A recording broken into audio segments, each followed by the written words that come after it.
Welcome, everyone, and thanks for joining us today for this webinar on how to increase sales coaching ROI with the voice of your customer. My name is Johnny, and I'm the Product and Growth Marketing Manager here at Primary Intelligence. And I'm really excited to be sharing these tips with you all today. I work really closely with the sales team here at PI, and I leverage the voice of our customers to help enable sales and to help our sales reps understand what they could be doing to win more deals. So I'm really excited to share these tips with you guys today. For those of you who are a little less familiar with primary intelligence, I'm going to go ahead and just give you a quick background on who we are and what we do. For over 20 years, we've been working with B2B companies to uncover those decision drivers behind deal outcomes. So we gather firsthand feedback from our clients' buyers, and we are able to get an unbiased look into why a business wins and loses on an aggregate or individual rep level. And we've developed the technology, the methodologies to gather those high volumes of quality buyer feedback, and we've automated the analysis of those data points. So yeah, we've been doing this for a lot of years, and I like to think of us as kind of the OGs of win-loss analysis. And just to kind of explain a little further, we focus on a few core areas that help to align the different departments within an organization and optimize your customer journey. So like I said, win-loss analysis, this is really our bread and butter, right? And this is to help the marketing and sales leadership get the insight into the specific reasons around why they win and lose. We also conduct sales experience analysis, and this is more focused on helping sales leaders understand how the experience with the sales rep affects the deal outcome, right? Competitive analysis, right? This is our competitive intelligence piece.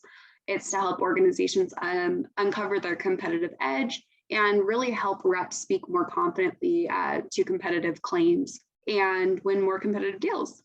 And lastly, customer experience analysis. This is something that our CX leaders love. It helps you to identify which accounts are at risk for non-renewal and what could be done to prevent the churn. And with that, let's go ahead and dive into the topic at hand. So sales leaders and coaches, you guys are facing an uphill battle right now. The buyer's journey, we've seen it shifting to this digital experience, and sales reps are having less face time with buyers than ever, right? They're supposed to build trust. They're supposed to differentiate from their competitors, and they're supposed to close deals at the same rate in this shortened window of time. With this shift, sales leaders and coaches, they need to know how to optimize that shortened window of time to help reps understand what they could be doing specifically to increase the likelihood of a deal closing. And identifying why a rep truly wins and loses can be really tough.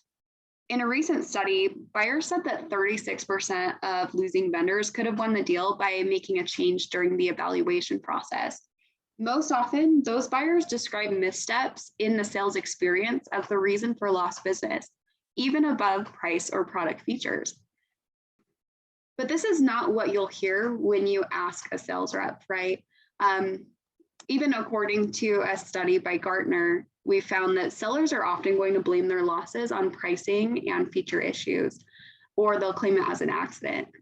And when they credit their wins, they'll usually credit those to their own skills or heroics. And I think that's just human nature, right? No one wants to be the reason that a deal goes bad or that a deal is lost. And 50% of the time, we've found that a sales rep is actually going to give a different reason for a win or a loss than their buyer. And so this disconnect between why a sales rep thinks they lose and why they really lose according to their buyer, this is where deals go wrong and revenue is ultimately lost. So how do we fix this disconnect, right? How do we empower our reps to first, understand why they're really winning and losing on an individual level? How do we help them internalize and apply the coaching that we give them? And how do we eliminate any sales rep bias that may come around why they win and lose? So let's start by talking about some of the common hurdles that sales leaders and coaches face. Oftentimes, sales leaders and coaches, they have a hard time determining ROI for their sales coaching efforts. And it can be hard to measure or see the results. And there's a few areas we know impact sales coaching ROI that can also be hard to identify. So let's go over those. The first would be, who needs coaching, right? Who on my team is struggling? Who is not confident? And then the next would be, identifying the what, right? What specific areas is a rep struggling in? Do they always lose when talking to a certain persona or against a certain competitor? Are they too slow to respond? Are they rubbing prospects in the wrong way? Or is there a disconnect in the messaging when they're pitching? Where are those reps struggling? And then even if you can identify, the who and the what, there's the struggle of getting the reps to actually internalize and apply your coaching to their processes, right? There's a disconnect between the knowing and the doing. So this is a result of, really not personalizing the sales coaching. That's really going to have an effect on how reps internalize coaching. And I'll get into that a little bit later. Lastly, it can be hard to get an unbiased look into deal outcomes. We've all seen it. The loudest voice in the sales room often becomes the bias, right? And biases, they can be perpetuated not only by your frontline sales reps, but also by your sales coaches, your leaders, your marketing team, your CX team, product, and really anyone in your organization, and they are toxic. These biases are toxic and they prevent you from increasing win rates. So really, really focused on eliminating any bias when it comes to sales coaching.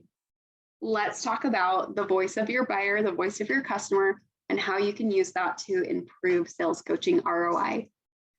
I think the most important thing to understand is that buyer feedback makes sales coaching personal. It makes it personal to the rep. So let's go ahead and get into the tactics around how you can use buyer feedback to really personalize sales coaching and increase sales coaching ROI. Okay, tip number 1, analyze more deals. So when a rep submits an opportunity, whether it's won or it's lost, you should be trying to collect buyer feedback because it's going to help you understand what's really going on with that rep. The more data points you can collect from each rep, the more complete the picture gets into why your rep wins and loses. And this makes the data hyper relevant because it's data from their deals, right? They won't sit in another coaching session and say, this doesn't apply to me. I don't do that with my prospect. It's not my data. It's not my deal. It's not my problem. So the more deals you can analyze, the more complete the picture gets, even down to the individual rep level on why you're winning and losing. Okay, next tip, use direct call outs, right? Speaking of, personalizing sales coaching, right? The beautiful thing about buyer feedback is it's going to give you both the qualitative and quantitative insights for your rep, right? This allows you to share direct call outs and quotes straight from the mouth of your buyer or your sales rep's buyer. This can help reps to really understand your buyer's perception and the feelings towards the sales experience. It personifies your sales coaching in a way that a sales coach can't do necessarily on their own. It connects the real life experience to help your reps better internalize what they're doing well and what they could be doing better. So definitely use those direct call outs from the voice of your customer, your buyer feedback. All right, tip number 3, let's explore those trends, the strengths, the weaknesses. Your buyer feedback, it's going to give you insight into the specific strengths and weaknesses for each rep. In your coaching sessions, explore these strengths and weaknesses and support them with examples from your buyers, right? The last tip, using those direct call outs. You're also going to be able to see the trends around wins and losses for each individual rep, right? So maybe their top reason for winning is always understanding business needs. Awesome. They do that really, really well. But their top reason for losing, maybe even against a specific competitor or for a specific persona, is knowledge of the industry, right? These insights are going to help you to customize your coaching to help the rep improve, right? When you can pinpoint those areas that they need help with and not just give them like a general note for sales coaching, that's really going to help them internalize them and to know where you should be coaching.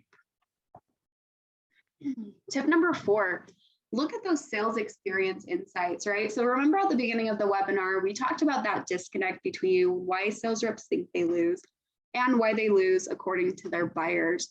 So most often those buyers attributed losses to areas in the sales experience. And so when you're coaching, make sure to look into those areas for strengths and weaknesses and coach your reps to really nail those areas. So these areas of sales experience, they're going to help your reps build trust. They're going to help them differentiate your solution from your competitors and really demonstrate value during the sales process. So here, just to name a few things that impact the sales experience, it's going to be things like, did they understand my business needs? Did they resolve my concerns? Were they professional? Was it easy to purchase through them? Were they able to differentiate against competitors? Did they have knowledge of my industry, right? All of these things are areas where the rep has more control over. It's something that they can influence, and they are strong influencers of a buyer's purchase decision. So definitely look at the sales experience. All right, next tip, use peer-to-peer coaching. I love this one. When you're able to, get all this data from all these deals, all this buyer feedback, and you can identify these strengths and the weaknesses, you can actually start pairing up reps based on those strengths and weaknesses really well. You can use that peer-to-peer coaching, and your reps can learn a lot from each other. And peer-to-peer coaching, it really helps to eliminate any bias that might come from interpersonal relationships between coaches and reps, which unfortunately does happen sometimes in some organizations. So peer-to-peer coaching really helps to help your reps internalize feedback. Okay, and last tip that I'll leave with you is empower your reps. Give your reps the insights around buyer feedback so that they can see how they can individually improve in real time. Here are some examples of the tools that we offer within our TruVoice offer to give you kind of an idea of what I'm talking about. So, sales coaching notes and feedback, right? Having a place where you can keep a record of all sales coaching sessions, all the notes, all the feedback, tie in those direct buyer quotes within the notes section for your reps to easily be able to reference later.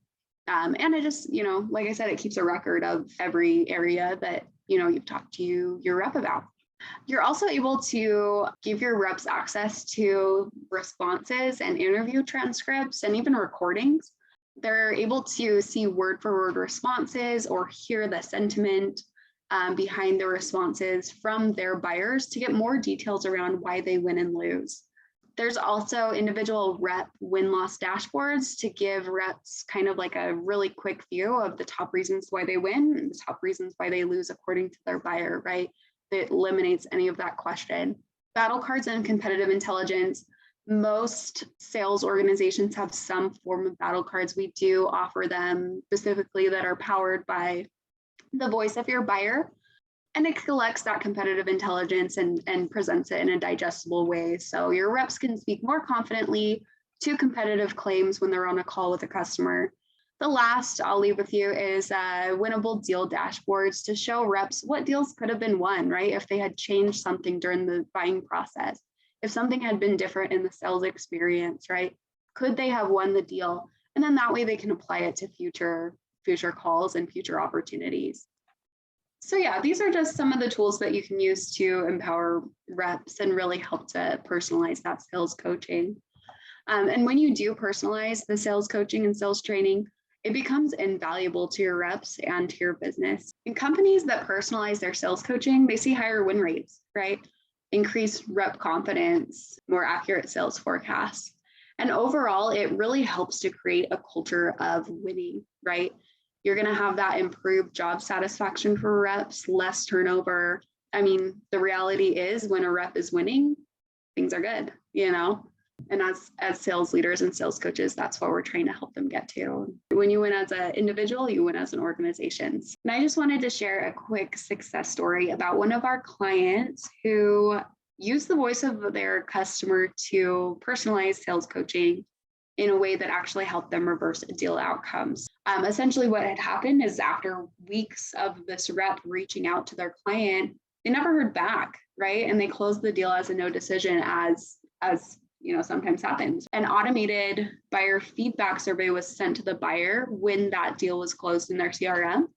It had specific questions around the sales experience, the product, the buyer needs, all of that.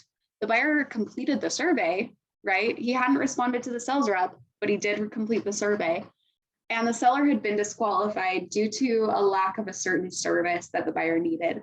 However, that seller actually did provide the service, right? It had just never been talked about, never communicated during the sales process.